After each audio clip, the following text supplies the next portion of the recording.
বৃহস্পতিবার রাত থেকে টানা ভারী বর্ষণের ফলে উজান থেকে নেমে আসা পাহাড়ি ঢলে সীমান্তবর্তী জেলা শেরপুরের সব কয়টি নদীর পানি বিপদসীমার ওপর দিয়ে প্রবাহিত হচ্ছে। কোনো কোনো নদীর একাধিক স্থানে বাঁধ ভেঙে আশপাশের গ্রাম প্লাবিত হয়েছে।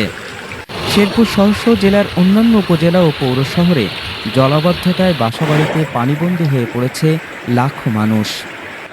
বৃষ্টি হয়েছে 9টা থেকে যে শুরু হয়েছে, বৃষ্টি নামছে একবারে হাদসি বৃষ্টি। তার থেকে 9টার মধ্যেই হঠাৎ করে ভাঙ্গা যায়, ভোগা নদীর পার ভাঙ্গা যায়, একবারে ডাহা মেরে পানি আয় পড়ছে 8টা হাত। এই মুহূর্তে মানে কোনো কিছু সামলানোর মতন নাই। গরু ছাগল মুরগি যা কিছু আছে, যেমন ছাগল মুরগি টুকি যেমন আর এগুলো 2 সাইডে গেছে। এরপরে মধ্যে এটা আর কি মানে থাহার ঘর আর পাকঘর কাঠুর নিচাত আছে, ওইটা মানে যাওয়ার মতন হয়েছে, দেখ করবেন ওই অবস্থা হয়েছে। যাই তো ভাই দেখি না, আমার কোনো কিছুই নাই, আর কি ব্যবস্থা নাই। কেমনে করবো, পানি হয়েছে কোমর পানি আছে।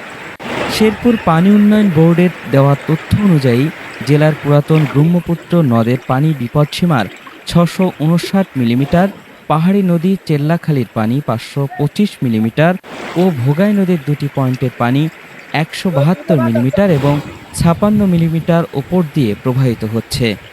এছাড়াও অপর দুটি পাহাড়ি নদী মহারশী ও সোমেশ্বরীর পানি বিপদসীমার ওপর দিয়ে প্রবাহিত হচ্ছে।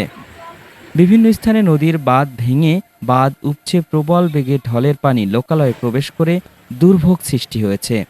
ঝিনাইগাতী উপজেলার সদর বাজার উপজেলা পরিষদ ইতিমধ্যেই প্লাবিত হয়েছে। কৃষি জমি যে আমার কৃষি আবাদ একবার তুলে মূলে সর্বশেষ, একটু দাম যে কোনো কৃষক এরকম আশা করা দেখতেছে না।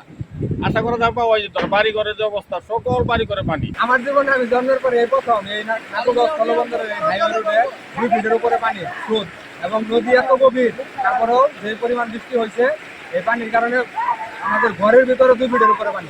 নলিতাবাড়ির ভোগাই নদীর হাতিপাগার, শিমুলতলা, ঘাকপাড়া, মণ্ডলিয়াপাড়া, ভজপাড়া ও চেল্লাখালী নদীর বাগকুচি, পলাশীকুড়া ও সন্ন্যাসী ভিটায় বাঁধ ভেঙেছে।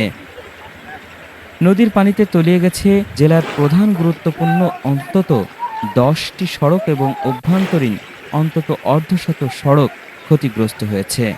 পাহাড়ি ঢলে আকস্মিক বন্যায় ভেসে গেছে কয়েক হাজার পুকুরের কোটি কোটি টাকার মাছ, গবাদি পশু এবং তলিয়ে গেছে হাজার হাজার একর উঠতি আমনের ক্ষেত। বিভিন্ন স্থানে বানের পানিতে ধসে ভেসে গেছে কাঁচা ঘরবাড়ি। শিক্ষা প্রতিষ্ঠান ও সরকারি চিকিৎসা কেন্দ্রগুলোর ভিতরে পানি প্রবেশ করায় এগুলো ক্ষতিগ্রস্ত হয়েছে। এছাড়া জেলার প্রতিটি শহরে জলাবদ্ধতায় দুর্ভোগে পড়েছে হাজার হাজার মানুষ।